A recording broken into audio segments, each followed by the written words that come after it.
तुम लोग को रुकने के लिए। कहाँ हो तुम लोग? हेलो, हाँ पीछे मुड़। हाँ ठीक है, मैं आ रही हूँ।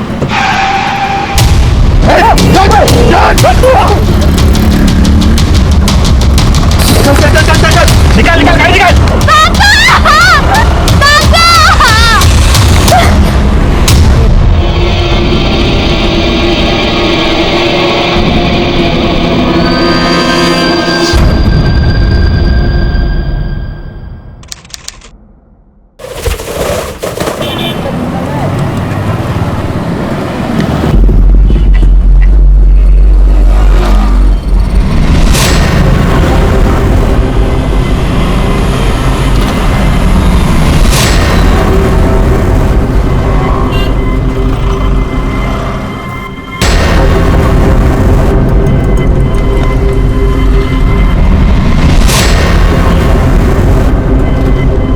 चाय देना भाई साहब।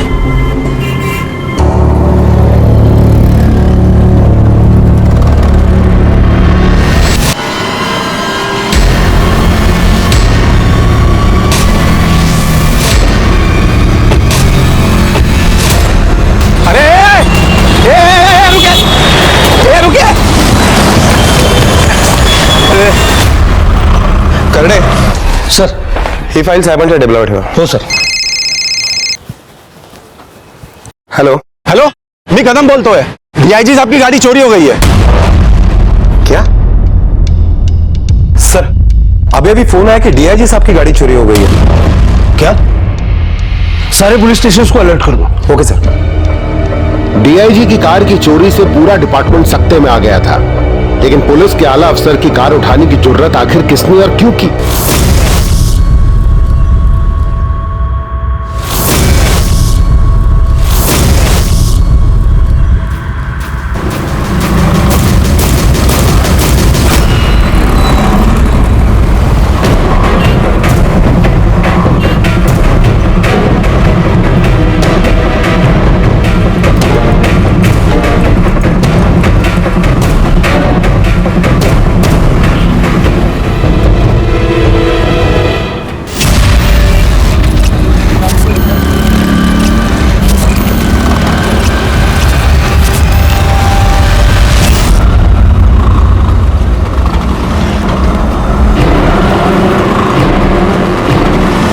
भोसले, डीआयजी सरांची गाडी चोरी झाली.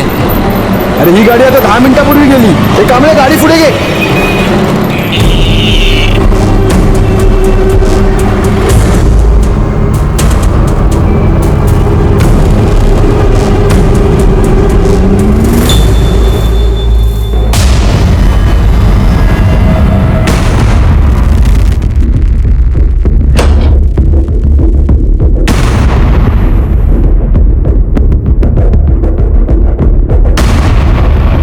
हाँ सर, डीआईजी साहब की गाड़ी का पता चल गया सर. सर, मैंने आपको फोन किया था. ये गाड़ी.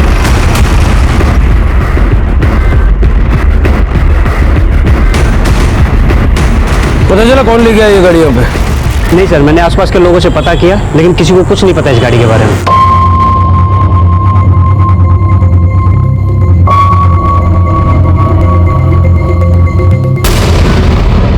जादव. हाँ सर.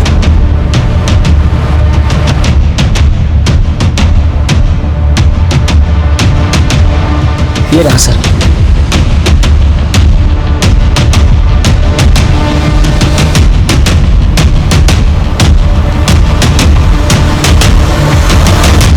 ये दोनों कौन है? पता नहीं सर, हमेशा आते जाते रहते हैं. सर, ये घर भी अजीब है और घर के लोग भी अजीब हैं.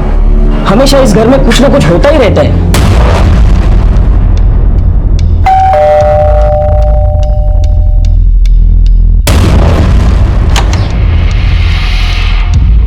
जी कहिए. ये गाड़ी कौन लेके आया? जी वो कौन है? इधर आ, चला. भागो रे भागो. सब रूम चेक करो. चल बाहर निकल.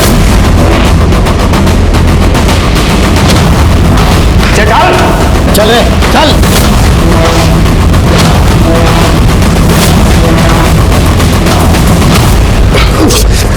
चल।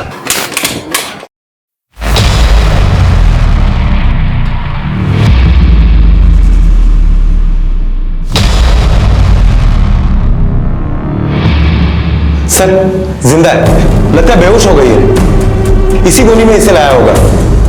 लड़की को हॉस्पिटल भेजो। 24 घंटों के अंदर पुलिस ने डीआईजी की कार को ढूंढ निकाला और इस इन्वेस्टिगेशन के दौरान पुलिस के आगे एक नया केस आकर खड़ा हो गया। गलती हो गई साहब, माफ कर दो साहब। लड़की कौन है वो? साहब नया माल है। नया माल है।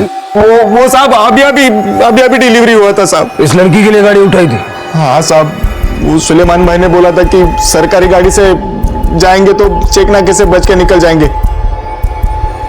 साहब हमको नहीं पता था कि वो गाड़ी डीआईजी का है। सुलेमान भाई कौन?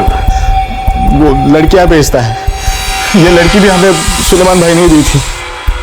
कहाँ रहता है? मुलुंड में साहब।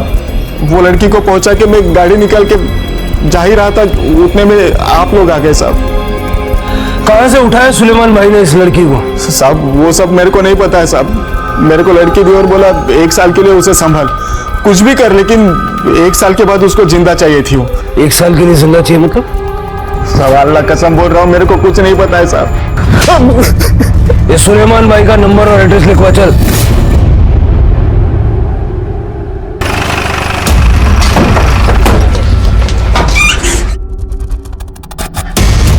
सर यहाँ तो ताला है। तोड़ दो ताला। सारे घर की तलाशी लो।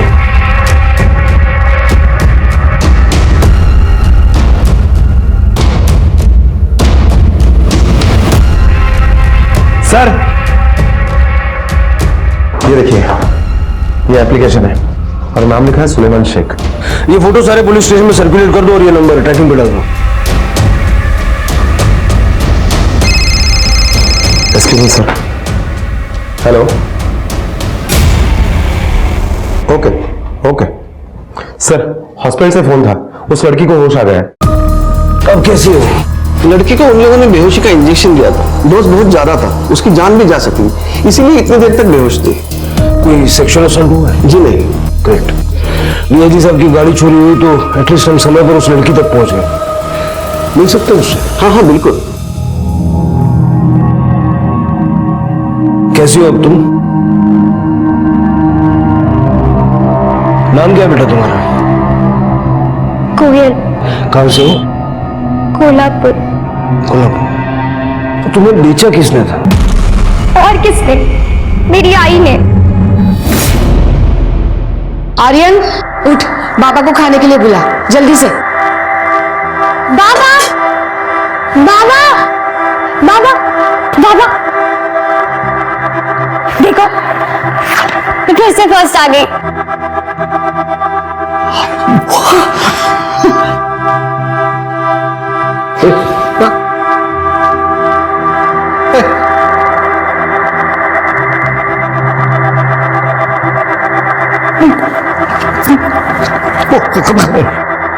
सही तो कह रहे बाबा, देखना एक दिन मैं बड़ी सी ऑफिसर बनूंगी और तू मेरे ऑफिस में ना प्यून रहेगा। माँ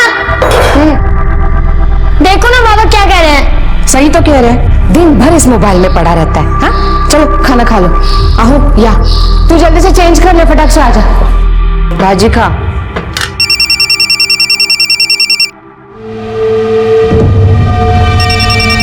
कुछ लाऊं तुझे?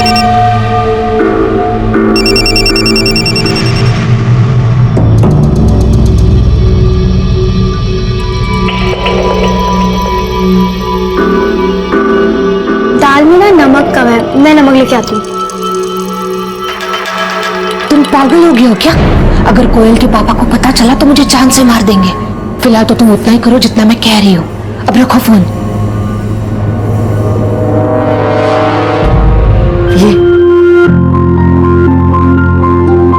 ये देखो केक। ये ले, पसंद आया तुझे केक? हाँ मुझे पता था तुझे चॉकलेट पसंद है, इसलिए चॉकलेट लाया।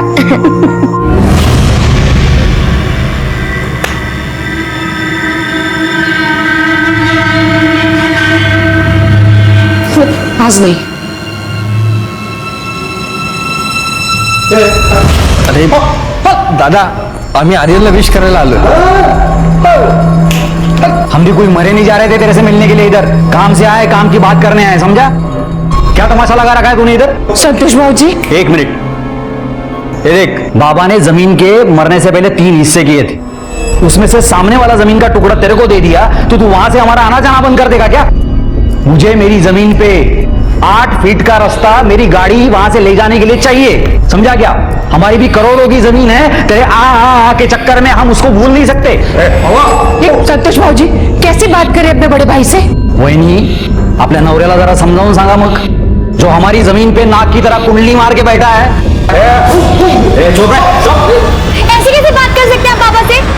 नहीं देंगे हम आपको जाने का रास्ता. उड़ के जाइए अपने प्लॉट में. और हम क्यों सोचे आपके बारे में? आपने सोचा था दादा दादी के बारे में? कितनी तकलीफ सही है उन्होंने. इतने भर की नहीं है तू, और जबान तेरी गज भर की. अपने बाप के लिए टर्टर करना बंद कर. चल बाजू हट. अरे क्या कर रहे हो? क्या कर रहे हो? काय करता तुम्ही? देख लिया इसको, हैं? खाली नाम का बड़ा भाई है ये. तू बोला इसलिए मैं इधर आया और हमको घर के अंदर तक नहीं लिया इसलिए.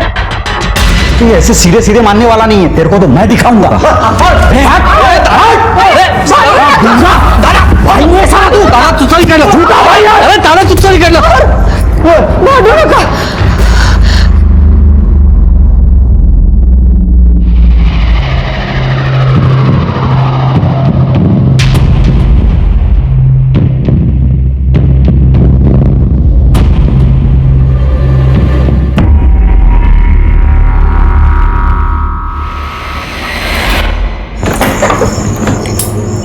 तो सोई नहीं अब तक? आई तो इतनी रात को कहां से आ रही है? मैं वही बाहर ही थी. तू जा, सो जा. सो जा जाके, लेट हो गया. मैं नहीं बुलाया था उन लोगों को. रिश्तेदार है हमारे, बुरे वक्त में अपने ही काम आते हैं. अहो ऐका तरी मी काय म्हणतीये. किती चिडचिड करता. देख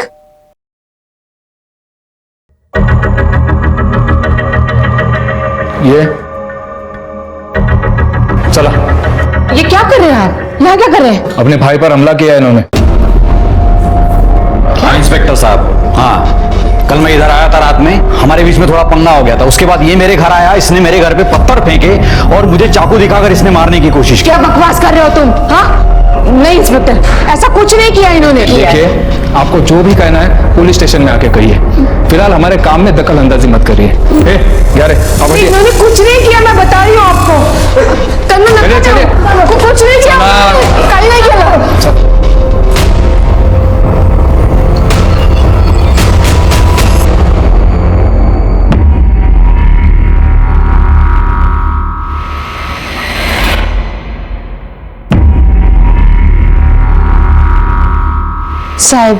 साहब वो घर पर ही थे. मैडम, आप उनकी धर्म पत्नी हैं, उनको बचाने की कोशिश तो करेंगी ना? मैं सच कह रही हूँ, खोटा नहीं बोला था. देखिए मैडम, उसने अपने भाई को मारने की कोशिश की है. केस तो बड़ा बनेगा. पर बाबा है का? बेटा, तुम्हारे बाबा हवालात में हवा खा रहे हैं. मुझे उनसे मिलना है. अभी तुम बहुत छोटी हो, ये सब कानूनी मामला है, तुम्हें समझ में नहीं आएगा. मैडम, हमें और भी बहुत सारे काम हैं, आप आइए. साहब कुछ ले देकर ये सारा मामला ठीक कर दो ना. क्या बोल रहे हैं आप? क्या बोल रहे हैं आप? मैं रिश्वत खाने वाला लगता हूँ? नहीं साहब. तो क्या बोल रहे हैं आप? देखिए मैडम, जो भी होगा कानूनी प्रोसीजर से होगा. आप एक काम करिए, बेल लेके आइए, छोड़ देंगे. साहब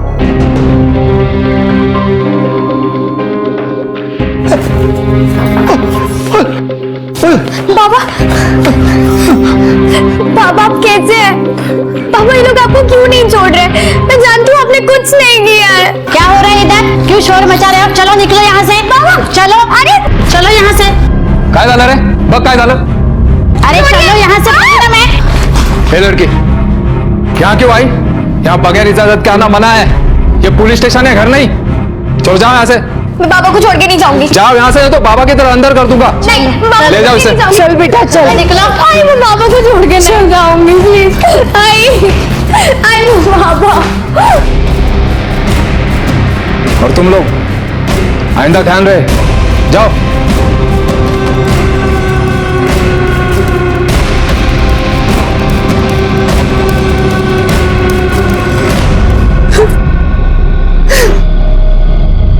क्या कर रही थी तू? हाँ, मैं पहले से कम परेशान हूँ क्या जो तू और परेशान कर रही है?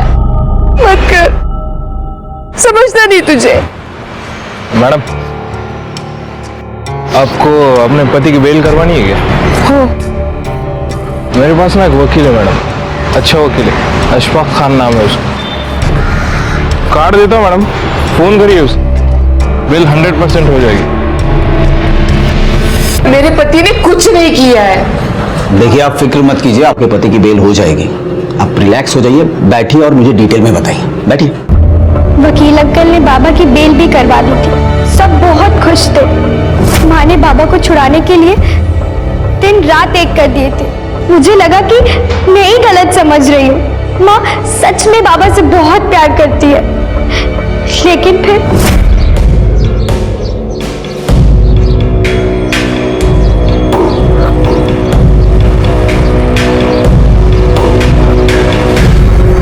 बाबा को सब बताना चाहती थी, लेकिन घर में नहीं, कहीं और जब तक मैं बता पाती बहुत देर हो गई थी। मैंने बोला था तुम लोग को रुकने के लिए। कहाँ हो तुम लोग? तू कहाँ पे है? तेरे लिए भी जलेबी ला रहा हूँ। हाँ, मुझे भी पापा से बात करनी थी। अच्छा, हेलो। हाँ, पीछे मुड़। हाँ, ये हाँ ठीक है, मैं आ रही हूँ। आ रही है आपकी लाडली।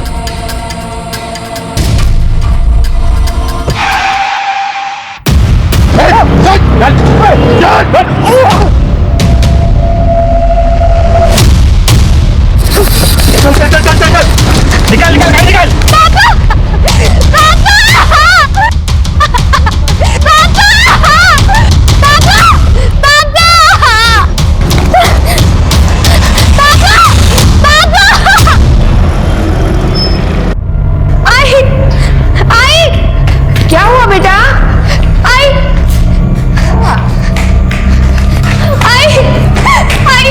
क्या हुआ? इतनी घबराई हुई क्यों है? क्या हुआ? बाबा और आर्यन को कोई उठा के ले गए। क्या? हेलो? तेरा बेटा और तेरा पति हमारे पास है। क्या? जिंदा चाहिए ना तो 50 लाख रुपए तैयार रखना। हेलो, कौन बात कर रहा है?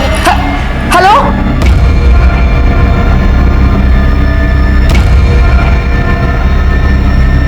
क्या किया आपने बाबा के साथ? क्या बोल रही है तू? ज्यादा नाटक मत करिए। बहुत दिनों से देख रही हूँ मैं, किसके साथ चक्कर चल रहा है आपका? क्या कहा तूने? हाँ? और ये सब कुछ तेरे दिमाग में आया भी कैसे? देख बेटा, जो तू सोच रही है वैसा कुछ नहीं है। तेरी कसम, मैं तुझसे, तेरे बाबा से और तेरे भाई से बहुत प्यार करती हूँ। ये सब दिमाग में से निकाल दे। और तू परेशान मत होना। हाँ? मैं तेरे बाबा को और आर्यन को कुछ नहीं होने दूंगी। हमारी मदद करने वाला कोई भी नहीं था, इसीलिए आई वकील अंकल के पास गई। मुझे समझ में ही नहीं आ रहा है कि मैं क्या करूं। ऐसा कोई भी नहीं है कि जिससे मैं मदद मांग सकूं। हो सकता है ये सब दो भाइयों ने किया हो सकता क्या सर? मैं जानती हूँ, ये पुष्कर चाचा और संतोष चाचा ने मिलकर किया है। मुझे लगता है हमें पुलिस के पास जाना चाहिए। नहीं, पुलिस के पास नहीं। अगर हम लोग पुलिस के पास जाएंगे तो मुझे डर है कि वो इन्हें और आर्यन को कुछ कर न दे। रागिनी जी, आपसे 50 लाख रुपए मांग रहे हैं, आप कहां से लाएंगी इतने पैसे? इनकी जमीन बेच देंगे। कानून आपको इजाजत नहीं देती। अगर कोई आदमी जिंदा है तो उसके प्रॉपर्टी या जमीन आप ऐसे ही नहीं बेच सकते। कंसर्न लेटर पे उस आदमी की साइन लगती है।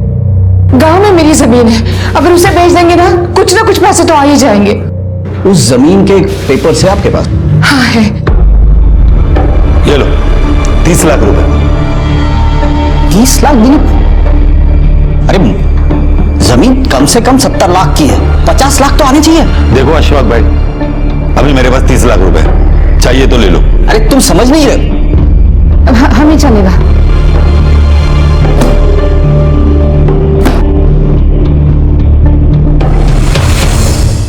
इससे ज्यादा पैसे नहीं है मेरे पास। क्या करूं मैं? सिर्फ 30 का ही इंतजाम हुआ है। माँ के कहने में वो 30 में मान भी गए थे और उन्होंने जहाँ पैसे रखने को बोला था वहां पे माँ गई भी पैसे रखने और उन्होंने कहा कि बाबा और भाई हमें उसी जमीन में मिलेंगे जिस जमीन की वजह से सारी लड़ाई थी। और जब हम लोग वहां पहुंचे तो आर्यन, बाबा, आर्यन,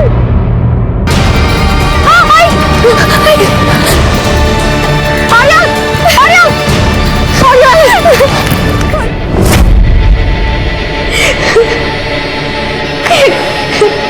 फिर क्या हुआ? फिर पुलिस आई, उन्होंने दोनों चाचा को अरेस्ट कर लिया। माँ ने बोला भी कि बाबा को उन्होंने ही मारा है, लेकिन उन्होंने दोनों चाचा को छोड़ दिया। सबूत कहाँ है हमारे पास उनको बंद रखने के लिए? छोड़ना तो पड़ेगा ही ना। 3 महीने बाद भी कुछ नहीं पता चला और फिर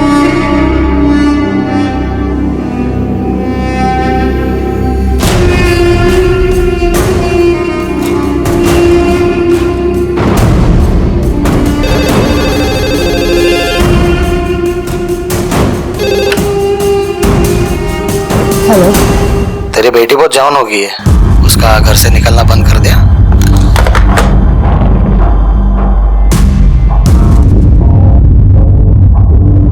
चाचा के आदमी मुझे आते जाते परेशान करते थे। उन्होंने तो जैसे मेरा जीना हराम कर रखा था।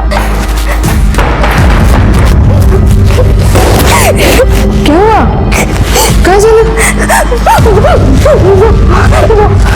रुक मैं देखती हूँ।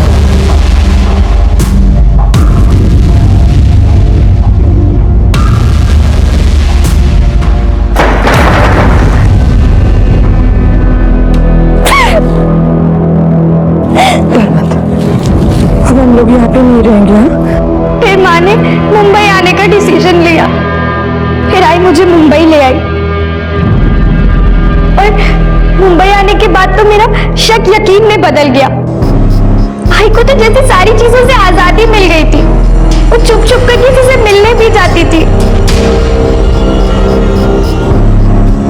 बाबा को गुजरे सिर्फ 6 महीने ही हुए थे, लेकिन आई के लिए तो वो जैसे कभी थे ही नहीं।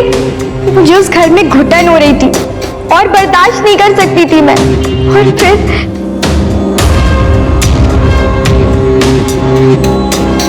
क्या चल रहा है आपका? माँ, मैं इतनी छोटी नहीं कि मुझे कुछ समझ में ना आए। तू गलत समझ रही है कोयल। मैं कुछ गलत नहीं समझ रही हूँ, सब पता है मुझे। आप बन ठन कर जाती है और कार में किसी से छुप छुप कर मिलती हैं। तू जैसा समझ रही है वैसा कुछ नहीं है कोयल। नहीं माँ, अब आपके इन छोटे आंसुओं का मुझ पे कोई फर्क नहीं पड़ेगा। मुझे हर बार लगता रहा कि मैं गलत हूँ और मेरी माँ सही है। अब तो मैं दावे के साथ कह सकती हूँ कि बाबा और आर्यन को आप ही ने मरवाया है। मैंने नहीं मारा है उन्हें। मैं कुछ नहीं सुनना चाहती माँ। कोयल मेरी बात तो सुन। मैंने तो सोचा था उस घर में कभी कदम भी नहीं रखूंगी, लेकिन फिर मुझे कुछ समझ ही नहीं आ रहा था। मैं बहुत डर गई थी, इसीलिए मैं घर वापस चली गई।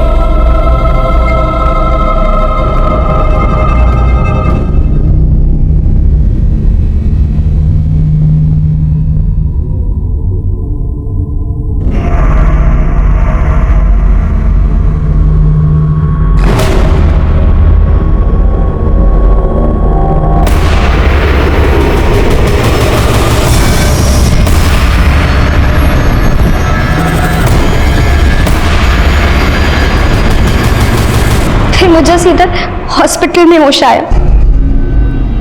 मेरे को लड़की दी और बोला 1 साल के लिए उसे संभाल, कुछ भी कर, लेकिन 1 साल के बाद उसको जिंदा चाहिए थी। लेकिन ये तुम्हारी माँ ने 1 साल के लिए बेचा, ये क्या है? ये वो औरत अपने फायदे के लिए कुछ भी कर सकती है।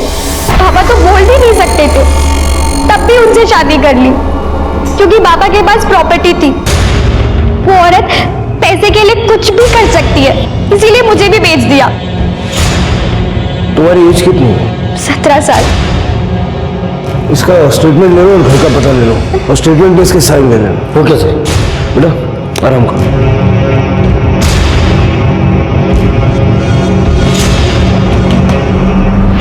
अरे निकम, सुलेमान का कुछ पता चला? नहीं सर, जब से अकरम पकड़ा गया सुलेमान का फोन बंद आ रहा है और सुलेमान ने सिम भी फर्जी नाम से लिया था सर। सर क्या कोई औरत इतना गिर सकती है कि अपने बेटे और पति को मारने के बाद अपनी ही बेटी को धंधे पर लगा दे? जादव, अपने मतलब के लिए इंसान कुछ भी कर सकता है। सर मुझे 1 साल वाली बात समझ में नहीं आ रही है। लड़की 17 की है जादव, हो सकता है कि उसकी माँ उसके 18 के होने का इंतजार कर रही हो। क्यों सर, ऐसा क्या होने वाला था 18 साल में? अब इसका जवाब या तो रागिनी दे सकती है या सुलेमान। सुलेमान का जल्द से जल्द मिलना बहुत जरूरी है और इससे पहले कि रागिनी अंडरग्राउंड हो जाए उसको उठा ले।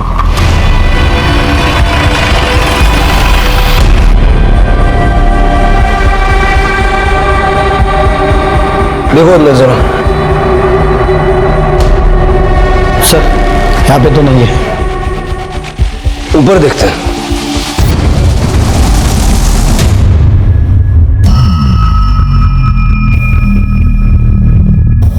सर लगता है यही रागिनी है, ये देखिए। गले को रस्सी से दबाया गया है, निशान पड़ गया। जादव, कोयल से बॉडी की शिनाख्त करवाओ और बॉडी को पोस्टमार्टम के लिए भेजो और फॉरेंसिक को इन्फॉर्म कर दो। Okay sir.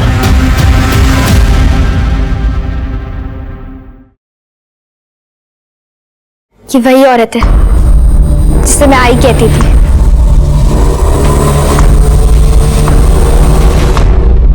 Sir, Suleman human trafficking में शामिल था।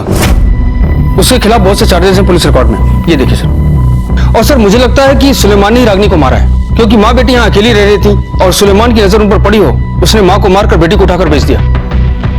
सर रागिनी की पोस्टमार्टम रिपोर्ट आ गई है। पोस्टमार्टम रिपोर्ट के मुताबिक रागिनी की मौत 10 तारीख को रात को 8 बजे से 12 बजे के बीच में हुई है। रस्सी जैसे चीज से उसका गला दबाया गया, जिस वजह से उसकी वेन पाइप चोकअप हो गई और उसी में उसकी मौत हो गई। सर घर पर भी किसी के उंगलियों के निशान नहीं मिले। हो सकता है कि कातिल ने सारे उंगलियों के निशान मिटा दिए हो। हाँ, लेकिन मेन डोर पर किसी के उंगलियों के निशान मिले। सुलेमान के फिंगरप्रिंट्स रिकॉर्ड पे हैं? नहीं सर, मुझे कोयल पे शक है, वो भी मार सकती है। गुस्से में तो वो थी ही, क्योंकि उसे लगता है कि रागिनी ने उसके बाप और भाई को मरवाया। हो सकता है सर, अगर कोयल ने रागिनी को मारा है तो मारने के बाद कोयल भाग गई हो और उसी में वो सुलेमान के चपेट में आ गई। जब हमने उससे पूछा तो उसने झूठी कहानी बताई कि मां ने ही उसे बेचा। सर कोयल की फिंगरप्रिंट मैच करके देखें। निकम जाने का होना है, वो तो कोयल का ही घर है, उसके तो फिंगरप्रिंट्स वहां पे मिलेंगे, उससे हम कुछ साबित नहीं कर सकते। और कोयल के दोनों चाचा संतोष और पुष्कर वो भी कर सकते हैं। पहले विमल और आर्यन को मारा और अब रागिनी और कोयल को रास्ते से हटा दिया तो सारी जमीन उनकी। हाँ सर, लेकिन फिर वो कोयल को जिंदा क्यों छोड़ेंगे? धंधे में डाला था उसको। मां की जिंदगी मौत से बदतर होती है। अगर हम वहां तक नहीं पहुंचते तो कोई चांस नहीं था कोयल जिंदगी में वहां से बाहर निकल पाती। सर लेकिन हमें रागिनी के प्रेमी को भी नहीं भूलना चाहिए, वो भी तो ये सब कुछ कर सकता है। कर सकता है। ये केस बहुत उलझा हुआ है। निगम सर, रागिनी के कॉल डिटेल्स और लोकेशन निकलवाओ। कोयल का कहना है कि वो उस आदमी से रेगुलरली मिलती थी और उसके साथ कहीं जाती थी। पता करो कहाँ जाती थी और किससे मिलती थी। और संतोष और पुष्कर की कॉल डिटेल्स और लोकेशन भी निकालो। देखो उनमें से तो कोई यहाँ नहीं आया था। जी सर। और आगे की कहानी जानने के लिए यादव हमें जाना पड़ेगा कोल्हापुर।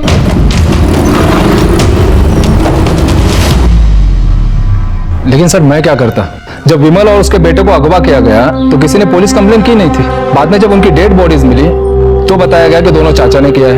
हमने उनको अरेस्ट किया, पूछताछ की, लेकिन कुछ पता नहीं चला। अब सबूत ना होने के कारण हमें उन्हें छोड़ना पड़ा। पाटिल साहब, खून हुआ है तो खून ही तो होगा। हाँ, पर वैसा कुछ पता नहीं चला। पता चला नहीं, आपने पता करने की कोशिश नहीं की। माँ बेटी दोनों कोल्हापुर छोड़ के चले गए, आपका काम खत्म। ये केस अब हम टेक ओवर कर रहे हैं। या ना दे, लेटर दे। जादव, इनसे दोनों भाइयों की फिंगरप्रिंट्स की फाइल लेकर रागिनी के घर में मिले फिंगरप्रिंट्स से मिला के देखो। तब तक दोनों भाइयों से बातचीत करते हैं। Okay sir.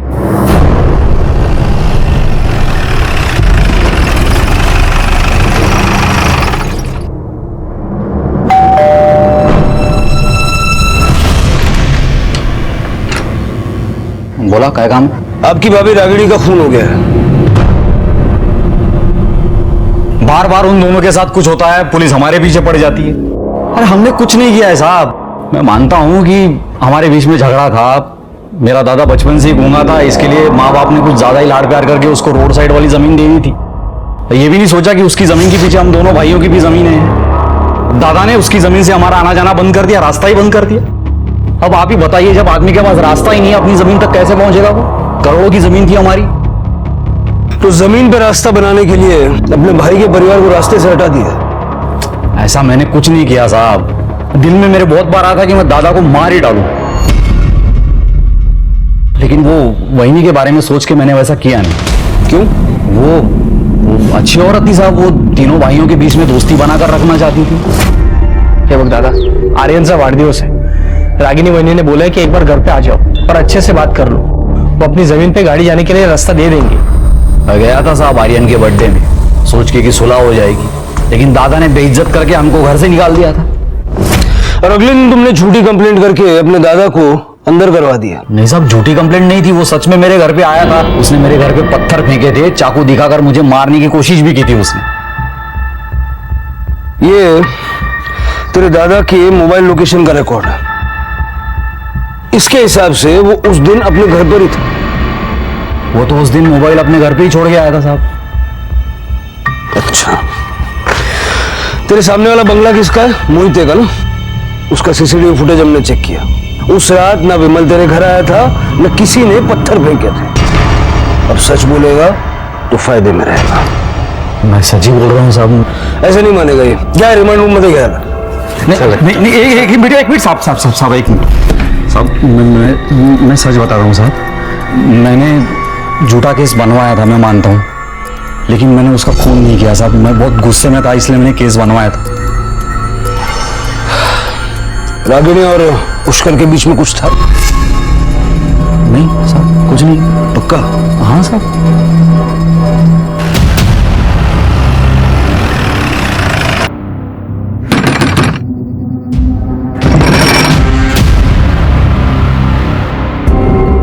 पुष्कर देशमुख कुठे आहेत? ते साताराला गेलेत कामासाठी। सातारा में कहाँ गए? जी वो सब तो मुझे नहीं पता।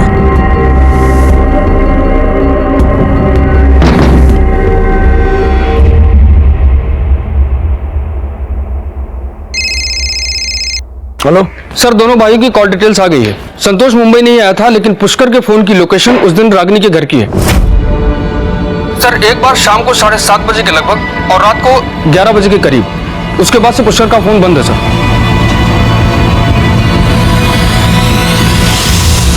सर, रागिनी के घर पर जो फिंगरप्रिंट्स मिले थे, ये उसकी रिपोर्ट। सर, इस रिपोर्ट के मुताबिक पुष्कर के फिंगरप्रिंट्स के साथ ये रिपोर्ट मैच कर रही है। सर, इसका मतलब है कि पुष्कर ने ही रागिनी को मारा और अब चूहे की तरह बिल में छुपा है। तो खोद के निकालो उसे। उसकी फोटो सारे पुलिस स्टेशन में सर्कुलेट कर दो। जी सर। सर, और एक बात पता चली है, जब से रागिनी कोल्हापुर से मुंबई गई है, उसने कोल्हापुर का नंबर बंद करवा दिया और मुंबई में एक नया नंबर ले लिया।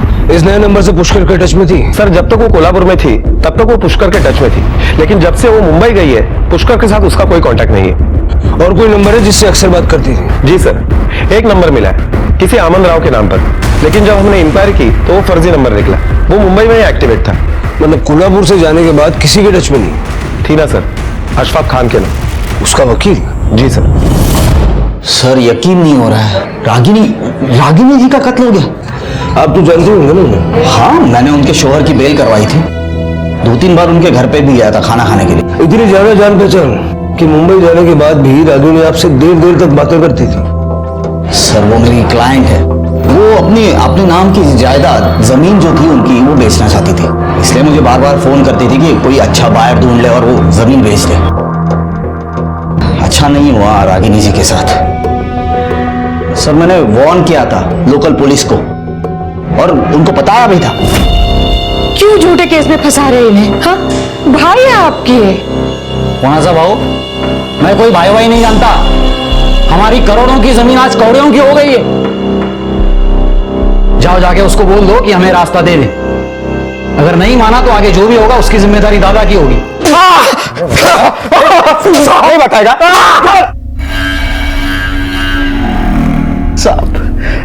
साहब, मैंने कुछ नहीं किया साहब।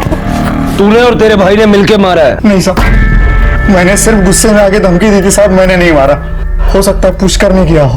साहब, आपने पूछा था ना मेरे से, आपने पूछा था ना, पुष्कर वहीनी को पसंद करता था साहब, और उनसे मिलने के, उनसे बात करने के बहाने ढूंढता था हमेशा। दोनों के बीच कुछ था? हो सकता है साहब। 1 साल बाद क्या होने वाला था? 1 साल बाद पता नहीं साहब मेरे को। सर मुझे तो लग रहा है कि ये संतोष झूठ बोल रहा है। उसी ने रागिनी को मारा होगा। इसे शक हो गया कि रागिनी और पुष्कर के बीच में कुछ चक्कर चल रहा है, और इसीलिए उसने रागिनी को मार दिया और अब सारा इल्जाम पुष्कर के ऊपर डाल रहा है। ये भी हो सकता है कि वो फर्जी नंबर पुष्कर का ही हो, जिससे रागिनी मुंबई में बात किया करती थी। और उस दिन जब कोयल ने किसी आदमी को अपने घर से निकलते हुए देखा, हो सकता है वो पुष्कर ही हो, क्योंकि पुष्कर उस शाम को रागिनी के घर गया था और उस रात को पुष्कर फिर से वहां गया था। हो सकता है कि रागिनी ने पुष्कर से कहा हो कि कोयल को शक हो गया है। पुष्कर और रागिनी का झगड़ा हुआ, पुष्कर ने रागिनी को मार दिया और कोयल को सुलेमान के हाथों बेच दिया, या फिर कोयल ने रागिनी को मारा और सुलेमान के चंगुल में फंस गई। हाँ सर, ये सारी कड़ियां सुलेमान से जुड़ रही है। एक बार फिर से सबके कॉल रिकॉर्ड चेक करो। Okay sir.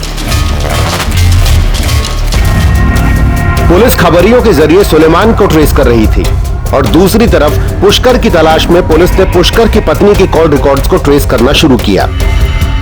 सर, पुष्कर के बीबी के मोबाइल रिकॉर्ड्स। सर, ये रिकॉर्ड के मुताबिक पुष्कर के बीबी के मोबाइल पर कोल्हापुर के अलग अलग एरिया से कई बार फोन आया करता है। हो सकता है ये कॉल्स पुष्कर ही कर रहा हो। कोल्हापुर के सारे होटल चेक करो, कहीं छुप के बैठा हुआ।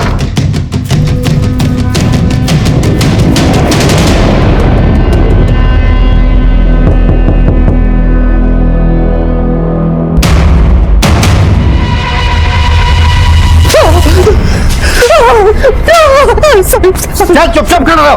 क्या चल रहा था तेरे रागिनी के साथ? कुछ नहीं साहब, वो भाभी थी मेरी। तेरे कॉल रिकॉर्ड है हमारे पास, बहुत लंबी चौड़ी बातचीत करता था। साहब वो सिर्फ जमीन के सिलसिले में बात हो रही थी। आज आर्यन का बर्थडे है, इनका मूड भी अच्छा है, तुम आके बात कर लेना। हाँ? वही नहीं, सच बोलूं तो मुझे बहुत बुरा लगता है। आप चोरों की तरह मुझे फोन करती है, मुझसे मिलने आती है। साहब विमल दादा कुछ सुनने को तैयार ही नहीं थे, और संतोष बाबू का गुस्सा भी बहुत खराब है। आर्यन के बर्थडे वाली रात झगड़े के बाद रागिनी से मिलने गया था तू? हाँ सर, वही नहीं, दादा ने ये ठीक नहीं किया। संतोष बाबू बहुत भड़का है, वो कुछ तो भी गलत करने वाला है। तू संभाल लेना। मैं कुछ नहीं कर सकता वही। सुन, तू कुछ कर ले, संभाल ले। कुछ नहीं कर सकता वही नहीं, जाने दो मुझे। तू सोई नहीं अब तक? तो रागिनी ने तुझे विमल को झूठे केस में फंसाने से रोका था, या उसी के कहने पे तुम दोनों भाइयों ने मिलकर विमल को फंसाया था? नहीं नहीं साहब, वही नहीं, दादा को क्यों फंसाएगी? क्यों? उसके बाद भी वो तुझसे मिलती नहीं थी? एक ही बार मिली थी साहब, बहुत दुखी थी। इन पर झूठा इल्जाम लगा के क्या मिला तुम लोगों को, बता। मैं तुम तीनों भाइयों में दोस्ती करवाना चाहती थी, और तुम लोगों के। लेकिन वही नहीं, संतोष भाऊ का गुस्सा आप जानती हो ना। अरे लेकिन इस गुस्से से क्या हासिल हुआ? काळजी करू नका वहिनी, सब ठीक हो जाएगा। अच्छा, तो रागिनी ने तुझसे मिलना बंद कर दिया तो तूने विमल और आर्यन को अगवा किया और मार दिया? नहीं साहब, मैंने उन्हें नहीं मारा। क्यों, तेरा और रागिनी का चक्कर नहीं था? नहीं साहब। तेरे संतोष भैया ने बताया बहुत मजे लेने की बातें करता था। मैं पसंद करता था वहिनी को, लेकिन वहिनी की तरफ से ऐसा कुछ नहीं था। और दादा के मरने के बाद 3 महीने के बाद वहिनी कोयल को लेके गायब हो गई, तो और किसी को पता ही नहीं चला कि वो कहाँ चली गई, सिवाय तेरे, क्योंकि तू मुंबई के फर्जी नंबर से उसके साथ बातें करता था। नहीं साहब, मैं भाभी से बात नहीं करता था। देख बेटा, तेरा सारा चिट्ठा है हमारे पास। तू ये बता, तू मुंबई क्यों गया था? नहीं नहीं साहब। साहब तेरी लोकेशन रागिनी के घर की है और उसके दरवाजे पे तेरे फिंगरप्रिंट्स हैं। हाँ साहब, गया था मैं मुंबई, गया था। वनी को बहुत पसंद करता था और यही बताने के लिए मैं गया था साहब। वही नहीं, उस रात नशे में मैं अपने आप को रोक नहीं पाया साहब। वही नहीं,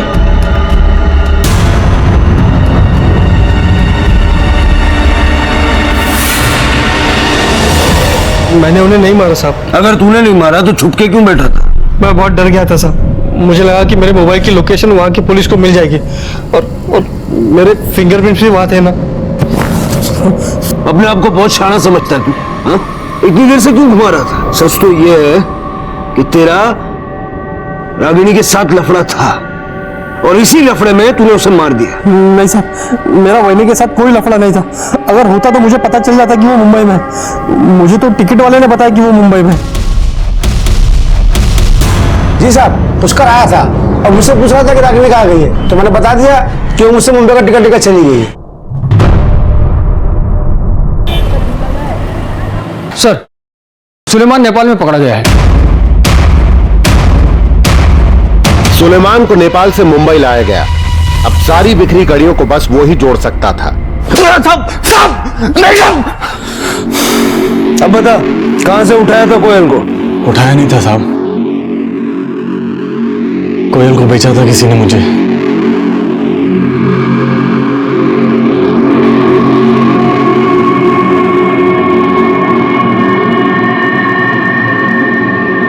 किसने?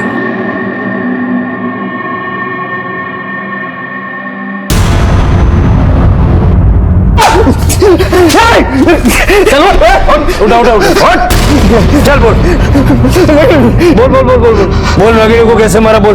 मैंने जब विमल की बेल की तभी मुझे पता चला। रागिनी को दुनियादारी के बारे में कुछ नहीं मालूम। अगर उसके पति का उससे सहारा छुड़ा दूं तो वो सहारा ढूंढते मेरे ही पास आएंगे, और हुआ भी ऐसे ही सर। मेरे आदमी लोगों को बता के मैंने माँ बेटी को दिन रात परेशान किया।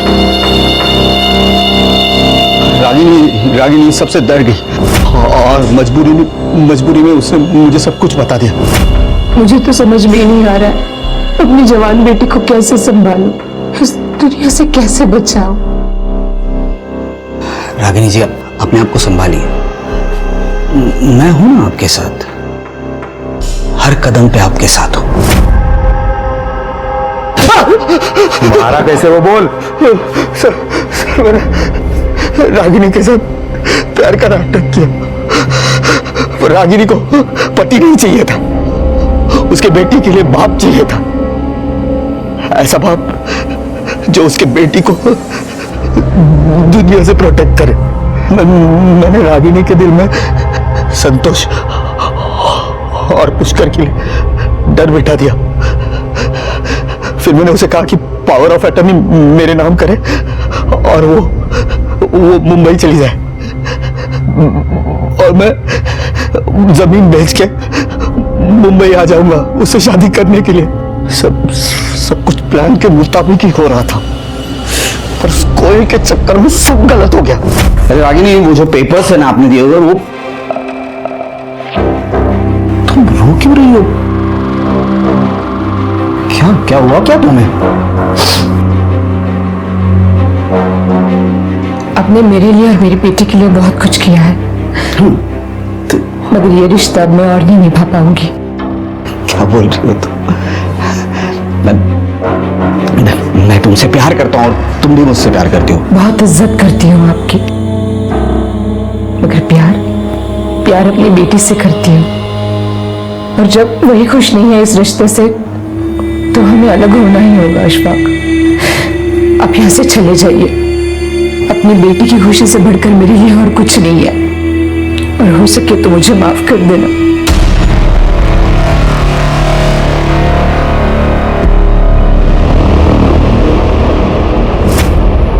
तूने कोयल को सुलेमान के हाथों 1 साल के लिए बेचा, क्यों? क्या करता साहब? कोयल 17 साल की, सोच रहा था कि 1 साल बाद उसके साथ शादी करके उसके नाम की प्रॉपर्टी मेरे नाम कर लूं। सोचा जब तक शादी नहीं हो रही है उससे कुछ कमाई कर लूं। साली किस्मत ही खराब है मेरी, किस्मत खराब। तुम्हारे बाबा के गुजर जाने के बाद तुम्हारी माँ सिर्फ तुम्हारे लिए पिता का साया ढूंढ रही थी, और उस आदमी ने तुम्हारी माँ के प्यार का गलत फायदा उठा के उसे मार डाला। तुम्हारी माँ ने कभी किसी को धोखा नहीं दिया, बल्कि जिंदगी में सिर्फ धोखे खाए। बहुत प्यार करती थी तुमसे, तुमने गलत समझा अपनी माँ को। तू जैसा समझ रही है वैसा कुछ नहीं है। तो नहीं माँ, मुझे हर बार लगता रहा कि मैं गलत हूँ और मेरी माँ सही है। अब तो मैं दावे के साथ कह सकती हूँ कि बाबा और आलिम को आप ही ने मरवाया है। मैंने नहीं मारा है उन्हें।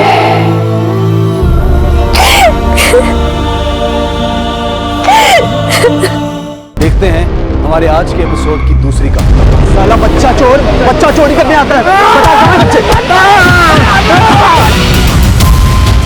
जिस बच्चे की लाश संदूक में मिली थी उसका गला झटके से नहीं बल्कि धीरे धीरे काटा गया। अभी उसके फादर ने कंट्रोल रूम में फोन किया था।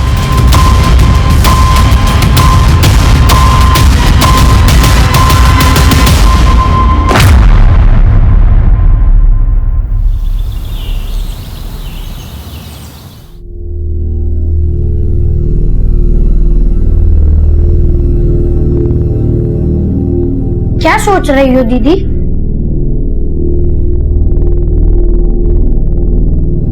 दीदी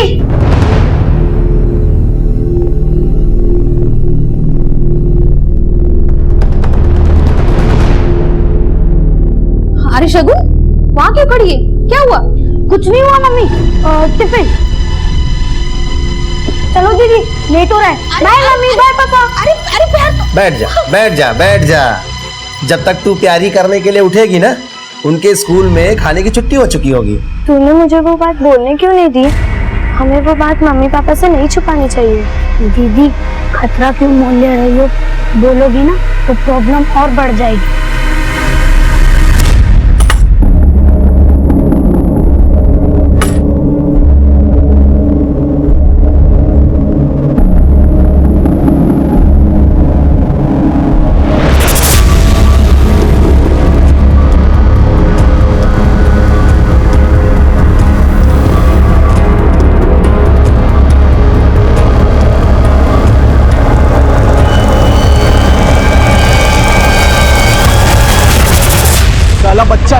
बच्चा चोरी करने आता है। बता कहाँ बच्चे?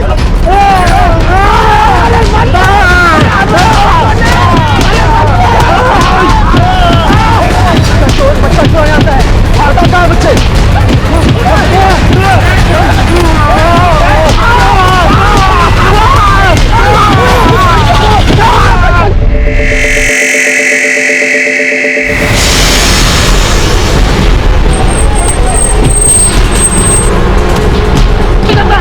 बता कहाँ? पीछे हटो, पीछे हटो,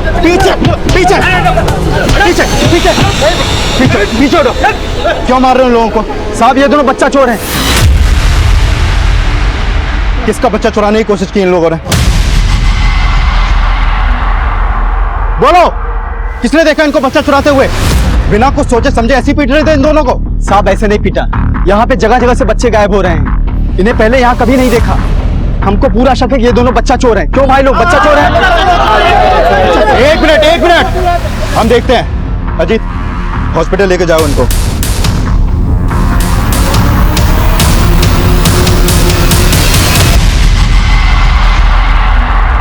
ठीक है, जैसे उन दोनों की मरहम पट्टी हो जाती है इन्फॉर्म करना मुझे। सर, आपने बुलाया मुझे? हाँ, मैंने पता चला भीड़ को भड़काया किसने था। सर, फिलहाल कुछ कह नहीं सकते, लेकिन अभी थोड़े ही दिन पहले नुसरतगंज थाने में एक बच्चे की मिसिंग कंप्लेंट फाइल हुई थी। इमरान नाम है इसका। सर, इस बच्चे के गायब होने के बाद से ही हुड़दंग मच रहा है। सब लोग बोल रहे हैं कि वो दोनों आदमी बच्चा चोर है।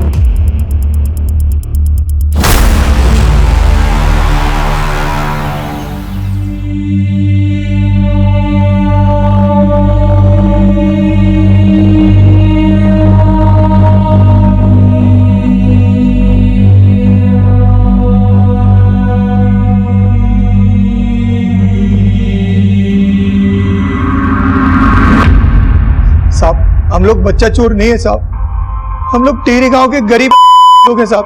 हम और हमारे समुदाय के लोग गांव से शहर आके तमाशा दिखाते और भीख मांगते साहब। हम लोग बच्चा चोर नहीं है साहब। मिश्रा सर, इनका नाम पता नोट करो और फिलहाल कस्टडी में रखो। ओके सर, आइए।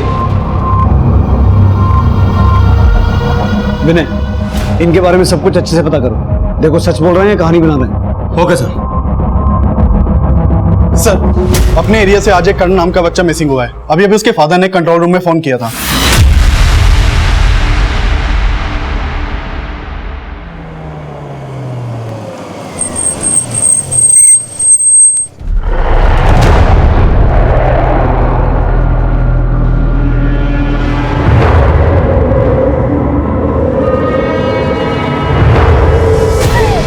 तुझे मालूम है ना, मोहल्ले में यहाँ वहाँ बच्चा चोर घूम रहे हैं।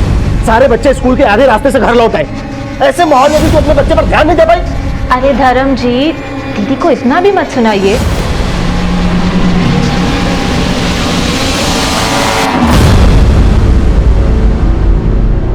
अंकल, हमें स्कूल जाने से मना कर दिया था। मैं और करण घर लौट रहे थे तो तभी वो ग्राउंड के ओर खेलने चला गया। दीदी आप घर जाओ, मैं खेल के आता हूँ। हमने करण को बहुत ढूंढा साहब, और वो कहीं नहीं मिला। आपको किसी पे शक है? कुछ समझ नहीं आ रहा साहब।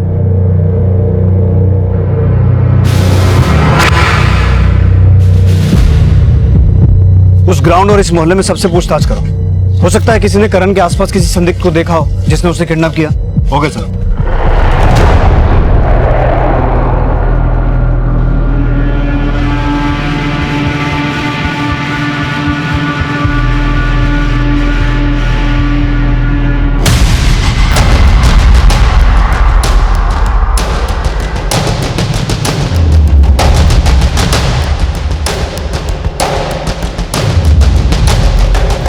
हाँ सर, ये तो करण है। मैंने देखा था करण को ग्राउंड में खेलते हुए। करण के साथ गोविंद भी खेल रहा था। कौन गोविंद? राम बाबू का छोटा लड़का। बोलो बेटा गोविंद, आप वहाँ करण भैया के साथ खेल रहे थे? नहीं अंकल, मैं करण भैया के साथ नहीं खेल रहा था। जैसे करण भैया वहाँ पे आए तो मैं वहाँ से चला गया। तो जब आप वहाँ थे, करण भैया के साथ कोई था वहाँ? हाँ अंकल, एक अंकल थे, वो करण भैया को चॉकलेट दे रहे थे। आपने उन अंकल को देखा था? मतलब उनका चेहरा कैसा था, वो दिखते कैसे थे? याद नहीं, मैंने उन्हें बहुत दूर से देखा था।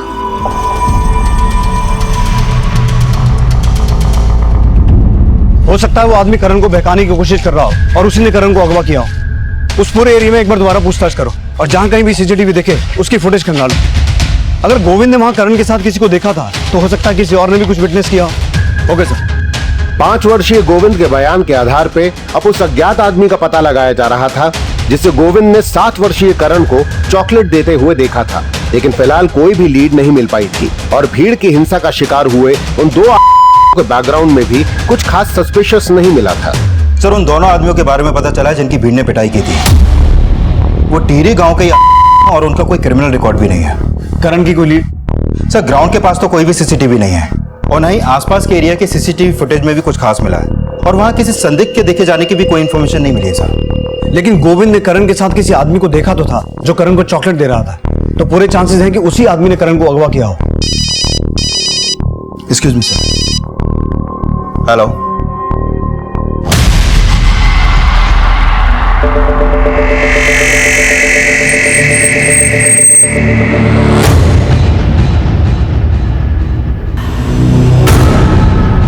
आइए सर। हटिए पीछे। सर, बच्चे का चेहरा काफी खराब किया गया है। देखने से लगता है कि काफी समय पहले बॉडी डंप की गई थी। करण तो कल ही गायब हुआ है, तो फिर ये बॉडी किस बच्चे की होगी?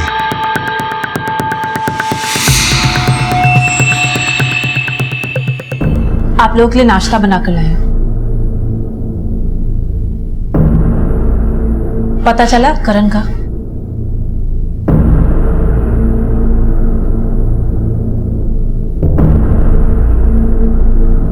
दीदी हौसला रखिए, सब ठीक हो जाए।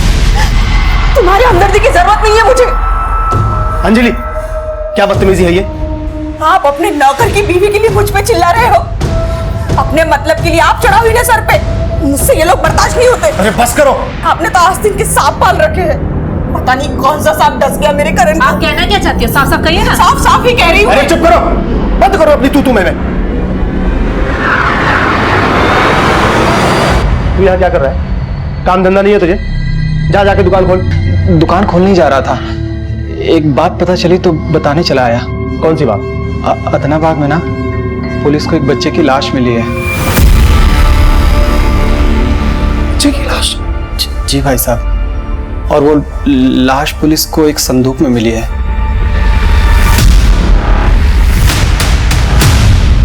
सर, जिस बच्चे की लाश संदूक में मिली थी उसका खतना किया गया था। हो सकता है सर वो बच्चा इमरान ही हो जिसकी मिसिंग कंप्लेंट नुसरतगंज थाने में दर्ज हुई थी।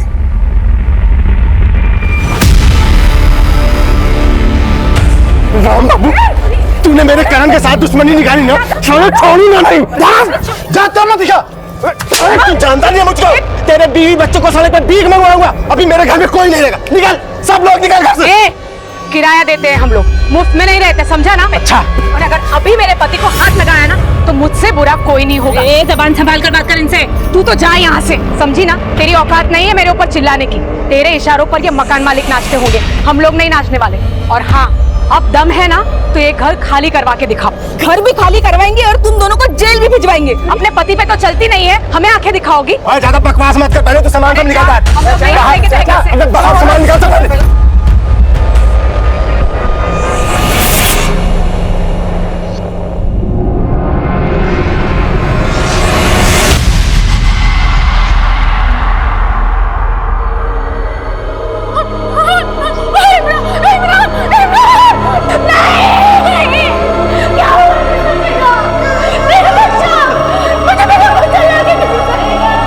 संदूक में मिली लाश की पहचान इमरान नाम के बच्चे से कर ली गई थी, लेकिन करण की तलाश अब भी जारी थी। इमरान की लाश उसी थाना क्षेत्र में मिली थी जहां करण का मिसिंग केस फाइल हुआ था। लिहाजा करण का मिसिंग केस इन्वेस्टिगेट कर रही पुलिस को इमरान मर्डर केस भी सौंप दिया गया। 10 दिन पहले मैं और इमरान ईद की खरीदारी करने के लिए बाजार गए थे। अचानक वो वहां खो गया। मैंने उसे आसपास बहुत ढूंढा तो कुछ लोग बोले कि ये जरूर बच्चा चोर का काम है। हमने इमरान का केस स्टडी किया है। जब से इमरान गायब हुआ है आपने किसी पर शक नहीं जताया, और हमें इमरान की बॉडी इस संदूक में मिली थी। इस संदूक को पहचानते हैं आप? हो सकता है इमरान के गायब होने में किसी आपके जानने वाले का हाथ हो, जिसका ये संदूक हो। हमें कुछ समझ में ही नहीं आ रहा है कि किसने हमारे इमरान को।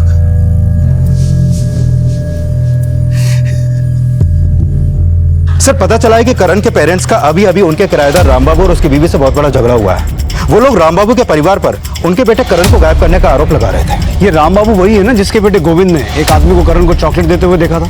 Yes sir. और सर जैसे ही करण की फैमिली को पता चला कि हमें संदूक के अंदर एक बच्चे की लाश मिली है, तब से ही उन्होंने रामबाबू के परिवार को ब्लेम करना शुरू कर दिया था। ऐसा क्यों? क्योंकि उनका झगड़ा भी संदूक से जुड़ा हुआ है। और सर उनके परिवार की एक पुरानी बात सामने निकल कर आई है। मैंने पिछले 3 साल से अपने ग्राउंड फ्लोर का एक हिस्सा रामबाबू को किराए पर दे रखा है। उसके बच्चों और मेरे बच्चों में अच्छी दोस्ती हो गई थी। एक दिन सारे बच्चे छुपन छुपाई खेल रहे थे। 1 2 3 4 चीटिंग मत कर।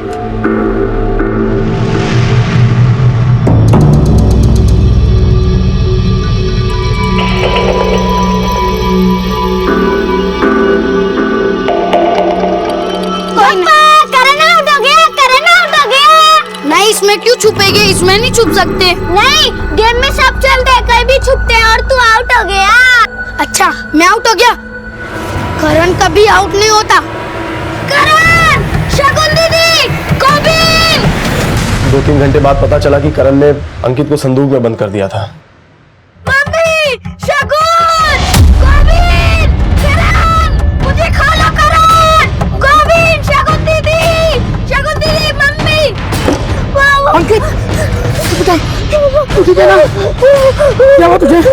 सुजाता, अरे सुजाता जल्दी आओ। क्या हुआ इसे? अरे देखो ना इसे किसी ने बंद कर दिया था। हाय मेरा बच्चा, किसने बंद कर दिया इसे? बेटा किसने बंद किया तुझे? अगर कुछ हो जाता अंकित को तो तुमको पता है? हम बहुत शर्मिंदा हैं, लेकिन मुझे नहीं पता था कि राम बाबू और उसकी पत्नी सुजाता हमसे इतना नफरत पाल बैठे हैं। साहब, माना हम करण के उस हरकत से नाराज थे, लेकिन हम भी बाल बच्चे वाले लोग हैं। हम ऐसे थोड़ी ना कुछ करेंगे जैसा वो लोग आरोप लगा रहे हैं। लेकिन हमें पता चला कि उस इंसिडेंट के बाद आपने अपने बच्चों को करण के साथ खेलने से भी मना कर दिया था। हाँ अंकल, पापा ने मना किया था, फिर भी हम दोनों ने शगुन दीदी और करण से दोस्ती कर ली। तो तुम भी उस दिन करण के साथ खेल रहे थे? नहीं अंकल, मैं नहीं खेल रहा था, सिर्फ गोविंद ही खेल रहा था। हाँ अंकल, मैं करण भैया के साथ खेल रहा था, लेकिन पापा को यह बात पसंद नहीं थी, इसलिए मैंने झूठ बोला।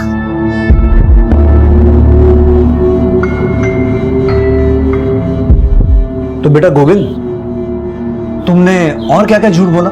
करण को एक आदमी चॉकलेट दे रहा था, ये भी झूठ बोला? नहीं अंकल, एक अंकल सच में करण भैया को चॉकलेट दे रहे थे। तो बेटा वो आदमी कौन था, उसका चेहरा याद करने की कोशिश करो, शायद तुम्हें याद आ जाए। मुझे कुछ याद नहीं आ रहा, लेकिन मैंने उन अंकल को देखा था। लेकिन तुम्हारी करण भैया से दोस्ती हो गई थी? हाँ सर, हम सबकी दोस्ती हो गई थी, लेकिन हम सब ने डिसाइड किया था कि अगर हम खेलेंगे तो घर के पास नहीं खेलेंगे, ताकि हमारे पेरेंट्स को पता ना चले। अच्छा, करण का राम बाबू के बच्चों के अलावा किसी और बच्चे से भी ऐसा कोई झगड़ा हुआ था कभी? करण थोड़ा शरारती था, झगड़ा तो उसका अक्सर होते रहता था। बस इसी वजह से मोहल्ले में सबने उसके साथ बच्चों को खेलने से मना कर दिया था। अकेला पड़ गया था बेचारा, अकेला ही खेलता था। एक बात बताइए, इन सब बातों के अलावा करण ने आप लोगों को कभी कोई ऐसी बात बताई जो आपको पहले याद ना आई हो? मतलब ऐसी बात जिसका कनेक्शन उसके गायब होने से जुड़ा हो? सर सबसे बड़ी बात यह है कि करण ने अंकित को संदूक में बंद कर दिया था। हो सकता है कि राम बाबू ने अपने बच्चों को करण के साथ में खेलते हुए देखा हो और गुस्से में उसने करण के साथ कुछ कर दिया और अब वो अपने बच्चों से झूठ बुलवा रहा है। साहब, वो लोग बेवजह हम पे उंगली उठा रहे हैं। आपको जो भी पूछना है ना, आप तसल्ली कर लीजिए, लेकिन हमारे बारे में जानने से पहले आप करण और उसके घर वालों की अंदरूनी बातों के बारे में जान लेंगे ना, तो आपको पता चलेगा कि वो लोग कैसे हैं। देखिए मैडम, जो भी बोलना है साफ साफ बोलिए। साहब, हम क्या साफ साफ बोले? अगर हम आपको कुछ बताएंगे तो आप हमारी बात पर भरोसा करोगे क्या? नहीं ना। इससे अच्छा है आप खुद ही पता कर लीजिए।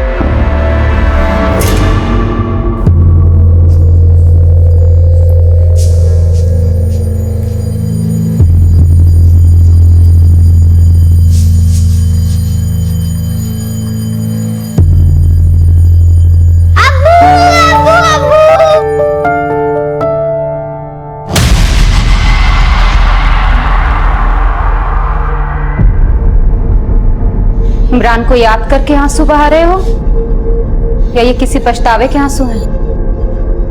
अब पछताने के लिए भी कुछ नहीं बचा, और अगर याद करने से कोई वापस भी आ सकता तो ये मलाल ना होता कि हमारे बीच हमारा इमरान नहीं है।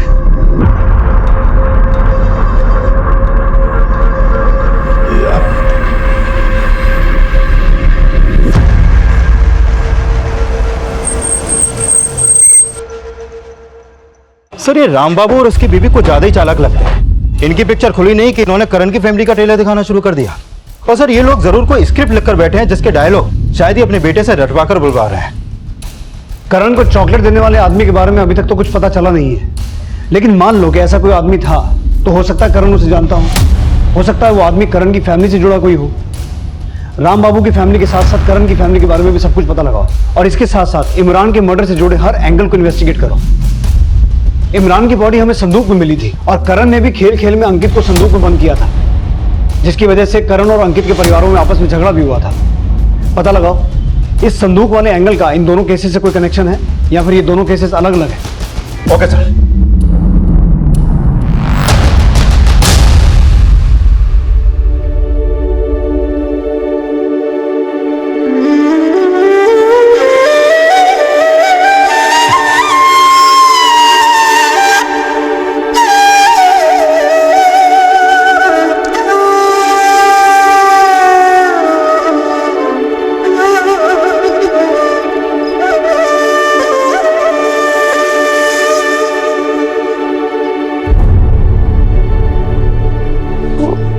वो करण। परेशान मत हो बेटा, मुझे भगवान पर पूरा भरोसा है। करण सही सलामत हमें मिल जाएगा।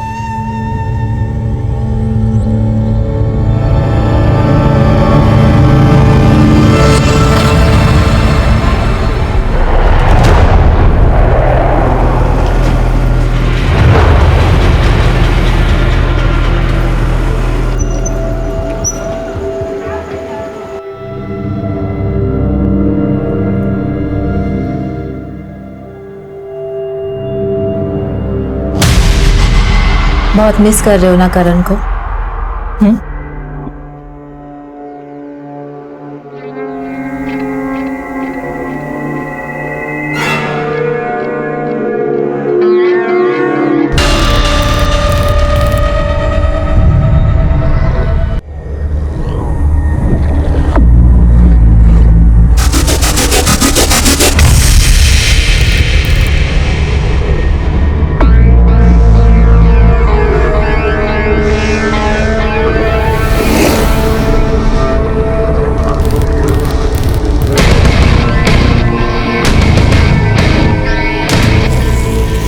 हिम्मत रखिए, सब ठीक हो जाएगा।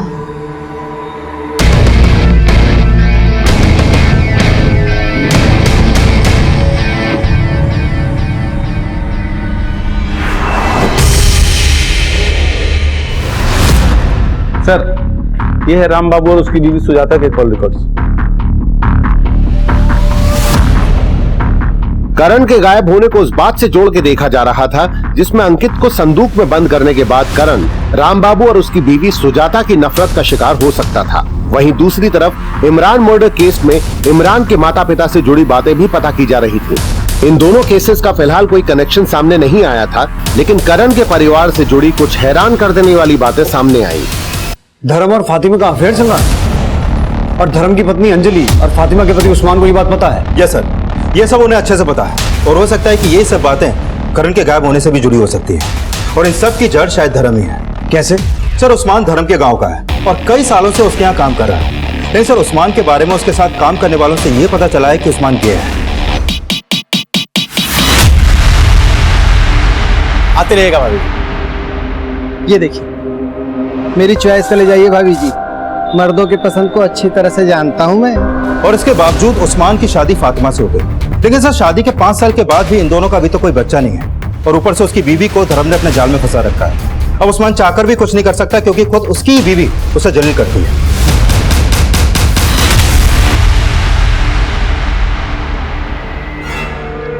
ये जो तू कर रही है ना, ठीक नहीं कर रही है फातिमा। और तुमने जो मेरे साथ किया वो ठीक था? मैं अपनी खूबसूरती सिर्फ तुम्हारे साथ बर्बाद नहीं करना चाहती, और अगर इतनी प्रॉब्लम है तो छोड़ के चले जाओ। तू किसी गलत फहमी में मत रहना, वो कमीना कभी भी तुझे अंजलि भाभी की जगह नहीं देगा।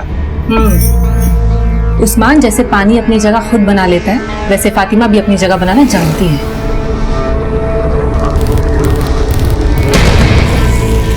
इसीलिए धर्म से बदला लेने के लिए उस्मान के पास भी करण को गायब करने का मोटिव है सर। लेकिन सर दूसरी तरफ मेरा शक फातिमा पर भी जाता है, क्योंकि फातिमा और धर्म के अफेयर का पता चलने के बाद से अंजलि अक्सर फातिमा से झगड़ा करती थी। तूने इस घर से निकाल पाएगी ना ही अपने पति के दिल से। हाथ काबू में कर ले, तुम्हारा पति खुद चलकर आता है मेरे पास, क्योंकि उसे बुलडोजर की नहीं बुलेट की सवारी भाती है। मैं तुम जैसी बांझ नहीं हूँ, तुम सिर्फ अय्याशी के फूल खिला सकती हो, लेकिन गोदी में बच्चा कभी नहीं खिला सकती, समझी? तो हो सकता है कि अंजलि से नफरत निकालने के लिए फातिमा ने ही करण को गायब करवाया हो, और यह भी पता चला है कि धर्म आए दिन छोटी छोटी बातों पर करण को बुरी तरह पीटता रहता था। सर, अभी तक इन लोगों के बारे में जो भी बातें सामने आई हैं, उससे तो यही लगता है कि करण के गायब होने के पीछे यही सब बातें हैं। राम बाबू और उसकी बीवी के खिलाफ कुछ? सर, उनके कॉल रिकॉर्ड में तो फिलहाल कुछ भी सस्पिशियस नहीं मिला, लेकिन हो सकता है कि गोविंद ने जिस आदमी को करण को चॉकलेट देते हुए देखा था वो फातिमा और उस्मान का ही जानने वाला हो। ठीक है, इन सभी एंगल्स को अच्छे से इन्वेस्टिगेट करो, देखो किसके खिलाफ क्या सामने आता है। Okay sir.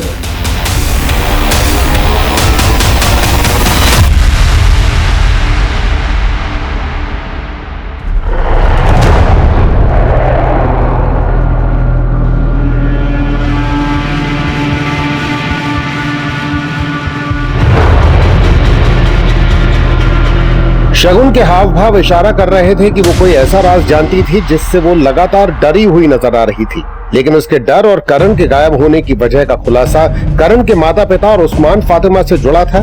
ये राज कुछ और था।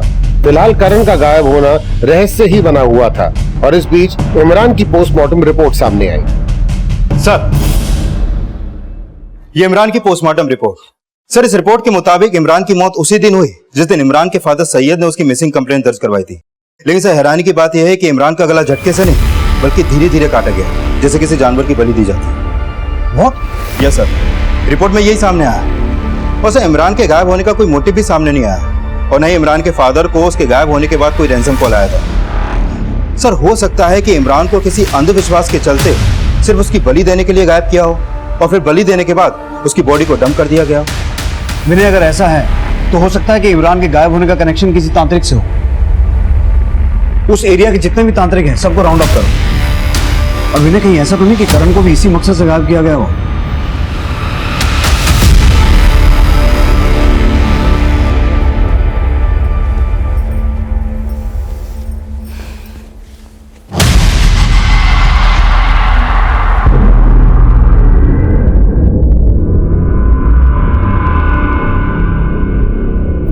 लापता हो गए, लेकिन बाप की रंगरलियां खत्म नहीं हुई। अब मैं बिल्कुल बर्दाश्त नहीं करूंगी, बिल्कुल नहीं।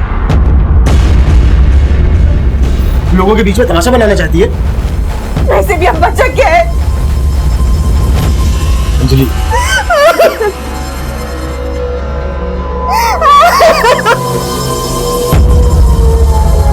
सर, जब मैं एरिया के तांत्रिकों के बारे में पता कर रहा था तो पता चला कि उस्मान का एक नादिर शाह नाम के बाबा के यहाँ आना जाना था। वो उस बाबा के पास इसीलिए जाता था क्योंकि उसे बच्चा चाहिए था। और सर, ये भी पता चला है कि उसी बाबा के पास इमरान का बाप सैयद भी जाता था। और हाँ सर, उस्मान का सैयद से भी मिलना जुलना था। तो कहीं ऐसा तो नहीं कि उस नादिर शाह के कहने पर उस्मान ने इमरान की बलि दी हो? साहब मैं मानता हूँ कि मैं पीर बाबा के पास जाता था साहब, लेकिन उन्होंने मुझे कभी कुर्बानी के लिए नहीं बोला साहब, और ना ही मैंने कभी ऐसा कोई काम किया जैसा आप बोल रहे हैं। मेरा यकीन कीजिए साहब, मैंने आज तक किसी को बलि के लिए नहीं कहा साहब, ना ही मैं कोई गलत काम करता हूँ। हाँ साहब, इमरान के अब्बा से मेरा मिलना जुलना था, लेकिन इमरान की हत्या से मेरा कोई लेना देना नहीं है साहब। मैंने कोई कुर्बानी नहीं दी। इमरान को ही नहीं, मुझे लगता है करण को भी तूने इसी मकसद से गायब किया। अल्लाह साहब, मैंने ऐसा कुछ नहीं किया है। देख उस्मान, एक सीधा सवाल पूछता हूँ, मुझे उसका सीधा जवाब चाहिए। हमने सुना है कि तेरी बीवी का करण के बाप के साथ चक्कर है, तो कहीं ऐसा तो नहीं कि धर्म से बदला लेने के लिए तूने करण को गायब किया? साहब, अगर मुझे बदला लेना होगा ना तो मैं अपनी बीवी से लूंगा ना, धर्म से लूंगा। बच्चे की हत्या क्यों करूंगा साहब?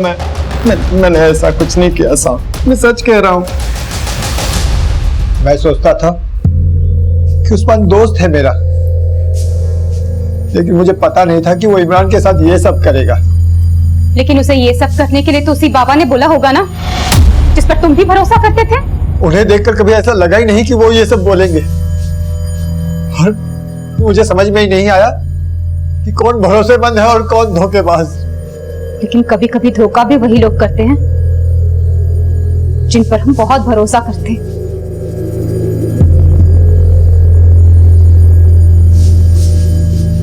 तुम्हारा कोई भरोसा नहीं। जरूर उस्मान ने वही किया होगा जो तुम चाहते थे।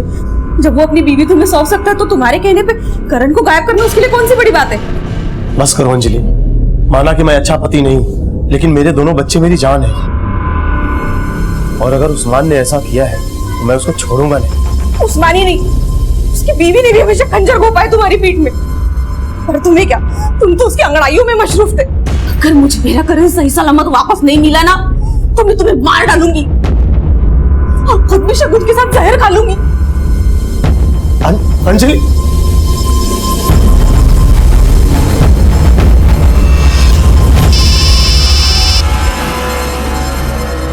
हेलो,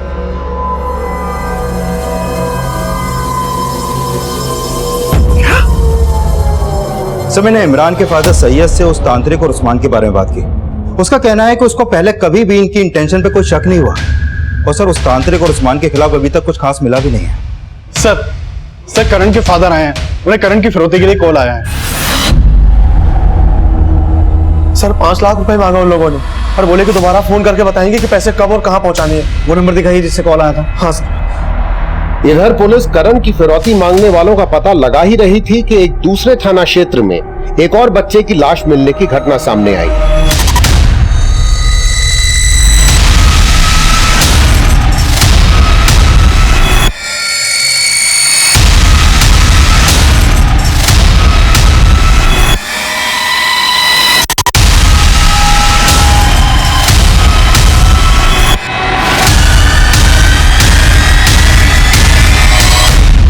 इसका क्या रिस्पॉन्स आता है मुझे बताना। जाओ। हाँ विनय। सर, करण के फादर को जिस नंबर से वो रैंसम कॉल आया था, वो नंबर हबीबगंज के एड्रेस पे कृपा शंकर के नाम पे रजिस्टर्ड है। जाकर देखता हूँ सर, कौन है कृपा शंकर। ठीक है, कीप अपडेटिंग मी। तब तक मैं करण के फादर से पूछता हूँ कि वो किसी कृपा शंकर को जानते हैं क्या। Okay sir. अपने बेटे के लिए 5 लाख रुपए नहीं है आपके पास? मुझे पूरा यकीन हो गया है आपको कुछ पड़ी नहीं है करण की। अरे इतना मत कोस, ऐसा जरूरी नहीं है मेरे लिए, बेटा जरूरी है। तो पुलिस के पास गए क्यों?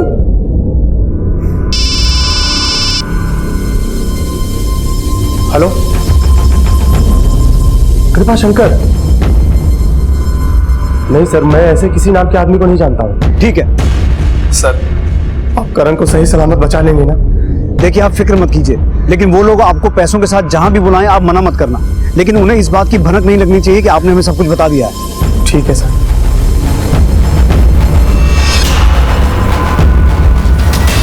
सर, हबीबगंज के एड्रेस पे जो नंबर कृपा शंकर के नाम पे रजिस्टर्ड था, वहाँ कोई कृपा शंकर नहीं रहता। विनय, हो सकता है उस कॉल का कनेक्शन उस्मान से हो, शायद उसी ने ये कॉल करवाया हो ताकि किसी को उस पर शक ना हो। लेकिन करण के गायब होने के 10 दिन बाद रैंसम कॉल का आना, ये चक्कर कुछ समझ में नहीं आया। एनीवेज सर, प्रशांत विहार में नाले के पास एक बच्चे की लाश मिली है। सर, प्रशांत विहार में नाला उसी तरफ से आता है जहां करण रहता है। हो सकता है लाश करण की हो।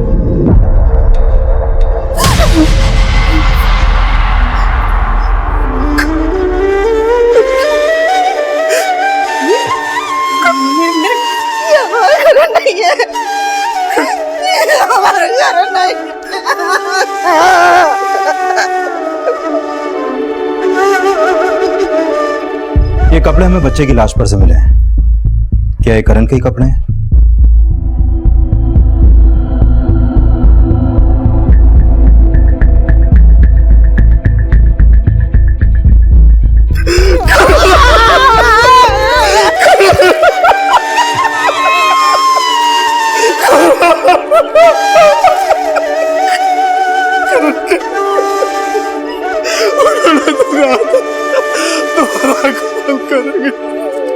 हमारा करण वापस करेंगे।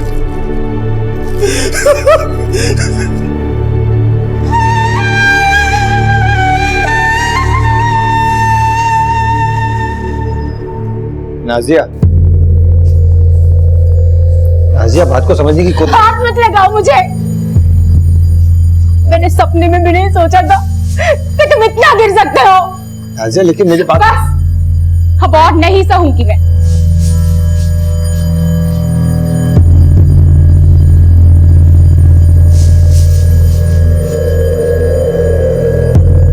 सर, किडनैपर्स का उस्मान से क्या कनेक्शन होगा अभी तक क्लियर नहीं है, लेकिन हो सकता है कि ये किडनैपर्स कोई और हो और उन्होंने करण को पहले ही मार दिया और मारने के बाद फिरौती मांग रहे हो सकता है, लेकिन उन्होंने धर्म को कहा था कि वो दोबारा कॉल करेंगे। शायद उस वक्त उन्हें इस बात का अंदाजा नहीं होगा कि हमें डेड बॉडी मिल जाएगी। फिर भी देखते हैं वो दोबारा कॉल करेंगे या नहीं। काफी इंतजार के बाद भी करण के माता पिता को दूसरी रैंसम कॉल नहीं आई और न ही पुलिस पहला रैंसम कॉल करने वाले से जुड़ी कोई जानकारी जुटा पाई थी। उस तांत्रिक और उस्मान के खिलाफ भी कुछ नहीं मिल पाया था। इमरान मर्डर केस किसी नतीजे तक नहीं पहुंच पाया था और इस बीच करण की पोस्टमार्टम रिपोर्ट सामने आई। सर,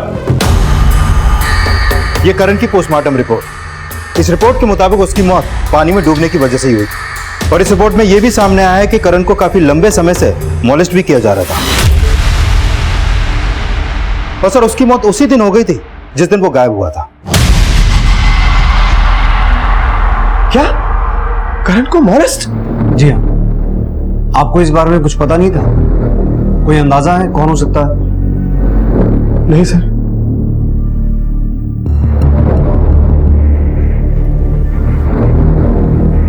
ठीक है। अंकल मुझे पता है ये सब किसने किया करण के साथ। नवीन अंकल ने किया ये सब करण के साथ। नवीन अंकल ने धमकी दी थी कि अगर करण ये सब मम्मी पापा को बता देगा तो नवीन अंकल हम सबको मार देंगे। हमें वो बात मम्मी पापा से नहीं छुपानी चाहिए। दीदी, खतरा क्यों मोल ले रही हो? बोलोगी ना तो प्रॉब्लम और बढ़ जाएगी। करण ये सब मम्मी पापा को नहीं बताना चाहता था। लेकिन बेटा, अगर आपको ये बात पता थी तो आपको ये बात अपने पेरेंट्स को बतानी चाहिए थी। मैं बताना चाहती थी लेकिन कैसे बताती, मुझे कुछ समझ में ही नहीं आ रहा था। नहीं सर, इसकी कोई गलती नहीं है। दरअसल ये सारी गलती मेरी है। दरअसल मैंने कभी अपने बच्चों को ऐसा माहौल ही नहीं दिया कि वो मुझसे खुलकर बात कर सके। इसमें इसका कोई दोष नहीं, ये सारा दोष है।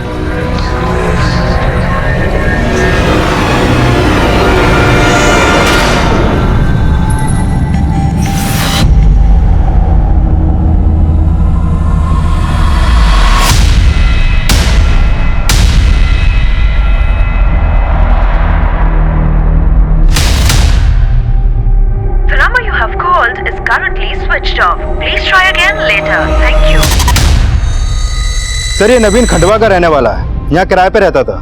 काफी टाइम से उसके घर में ताला लगा है और उसका फोन भी बंद है सर। नवीन का गायब होना उसे प्राइम सस्पेक्ट बना रहा था और काफी छानबीन के बाद आखिरकार पुलिस ने नवीन का पता लगा ही लिया।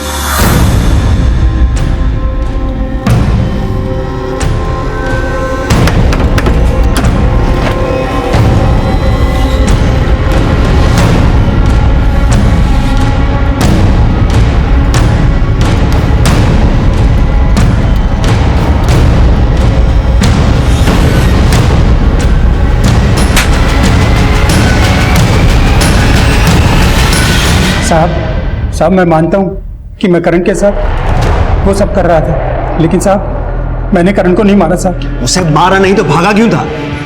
साहब करण गायब हो गया था और साहब मैं देख रहा था कि आप लोग आए दिन मोहल्ले में पूछताछ कर रहे थे।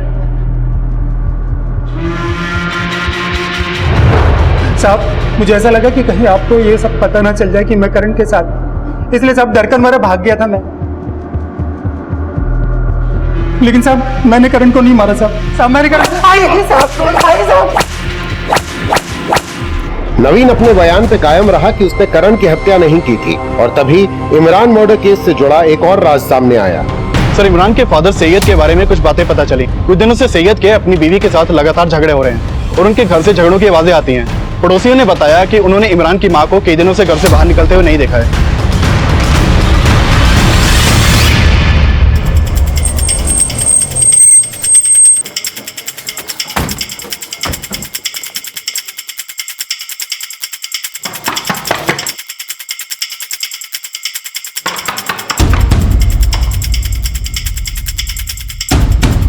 जी तुम्हारी बीवी कहाँ है?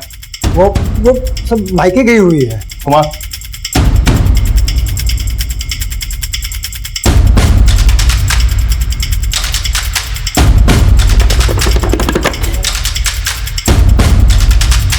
संगीता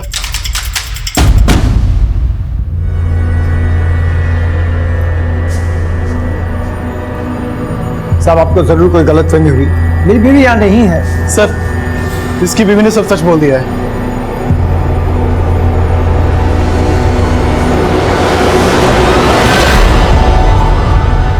साहब ऐसा नहीं कि मैं अपने बेटे इमरान से प्यार नहीं करता था, बहुत प्यार करता था, लेकिन बेरोजगारी की वजह से बहुत तंगी आ गई थी। फिर नादिर साहब बाबा ने कहा कि अगर मैं अपनी सबसे अजीज चीज की ऊपर वाले को कुर्बानी कर दूंगा तो मेरी सारी परेशानियां दूर हो जाएगी। बेटा अपनी आंखें बंद कर लो, करो आंखें बंद और ऊपर वाले को याद करो। पहले तो मुझे यकीन ही नहीं हुआ, बहुत प्यार करते थे वो इमरान को, मगर उनका दिमाग उस नादिर शाह बाबा ने खराब कर दिया और उन्होंने अपनी ही औलाद को। कैसा बाप है तू? अपने अंधविश्वास की वजह से अपने बेटे की कुर्बानी दे दी। अब ये घड़ियाली आंसू बहाना बंद कर। जिस तरीके से अपने बेटे इमरान को मारा उसी तरीके से इस बच्चे को मारा, करण को। नहीं साहब, मैंने सिर्फ इमरान के साथ ऐसा किया, करण के साथ कुछ नहीं किया मैंने।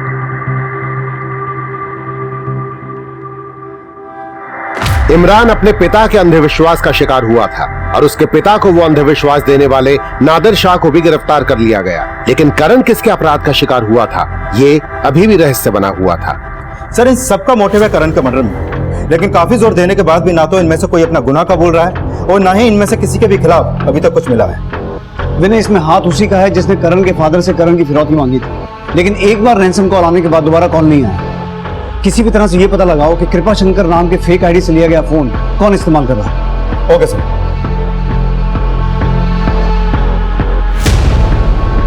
काफी कोशिशों के बाद पुलिस को उस दुकान का पता चला जहां से फेक आईडी देकर वो नंबर अलॉट किया गया था और जल्द ही पुलिस ने उन लोगों को ट्रैक डाउन कर लिया जिन्होंने करण की फिरौती मांगी थी।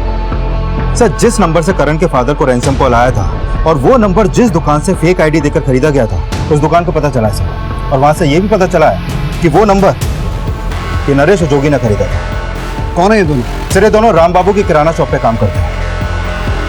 तो राम बाबू ने करण से इस बात की दुश्मनी निकाली कि करण ने उसके बेटे अंकित को संदूक में बंद किया था। उठा के लाओ सबको। Okay sir.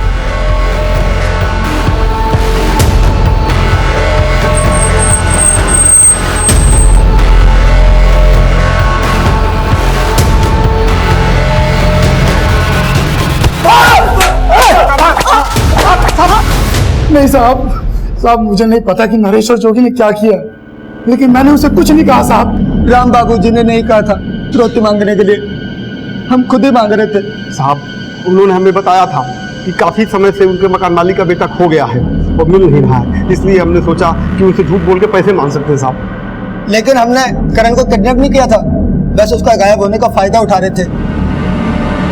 ऐसे नहीं बोलोगे तुम लोग, मारो इन्हें। सर बहुत मारा उन दोनों को, लेकिन वो लोग कबूल ही नहीं रहे कि उन्होंने करण को मारा है। और सर लगता नहीं है कि राम बाबू ने उन्हें सब करने के लिए बोला होगा। लेकिन करण की मौत का इस बात से लेना देना तो है कि उसने अंकित को संदूक में बंद किया था। पोस्टमार्टम रिपोर्ट के हिसाब से करण की मौत पानी में डूबने से हुई है। करण को आखिरी बार जिस ग्राउंड पर देखा गया था वहां से वो नाला दूर नहीं है और उस वक्त उसके साथ गोविंद था। लेकिन गोविंद ने हमें बताया था कि उसने एक आदमी को करण को चॉकलेट देते हुए देखा था, लेकिन वो आदमी कौन था इसका पता हमें आज तक नहीं चल पाया। शायद गोविंद ने हमसे झूठ कहा हो। मैंने झूठ नहीं बोला था अंकल, वो अंकल सच में करण भैया को चॉकलेट दे रहे थे।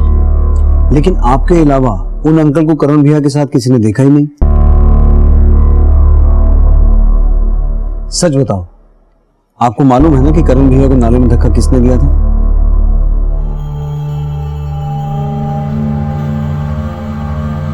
करण भैया को धक्का आपने दिया था ना? बेटा किसने बंद किया तुझे? करण। मेरा तो जी करता है उस करण का गला दबा दूं। देखो ना क्या हालत कर दी है मेरे बच्चे की। आज तो बहुत मजा आया ना, मैंने क्या 6 मारा।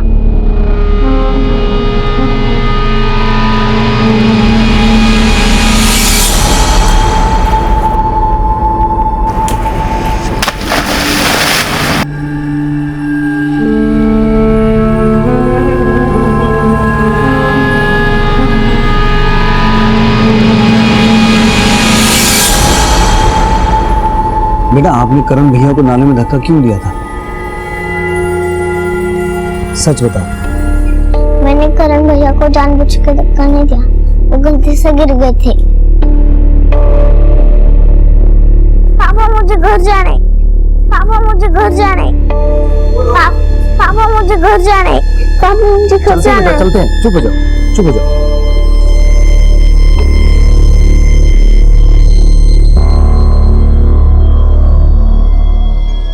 पोस्टमार्टम के मुताबिक करण की मौत पानी में डूबने की वजह से हुई थी और पुलिस की थ्योरी ये थी कि 7 वर्षीय करण को शायद 5 वर्षीय गोविंद ने उस नाले में धक्का दिया होगा। लेकिन सच क्या था, इसका कोई पुख्ता प्रमाण नहीं था। करण की संदिग्ध मौत अब भी रहस्य बनी हुई है, लेकिन ये साफ था कि करण नवीन के शोषण का शिकार हो रहा था। करण की इस नियति के लिए कहीं न कहीं उसके परिवार का तनावपूर्ण माहौल जिम्मेदार है। अपने बच्चों को एक बेहतर कल देने के लिए जरूरी है कि उनको एक बेहतर वर्तमान दिया जाए।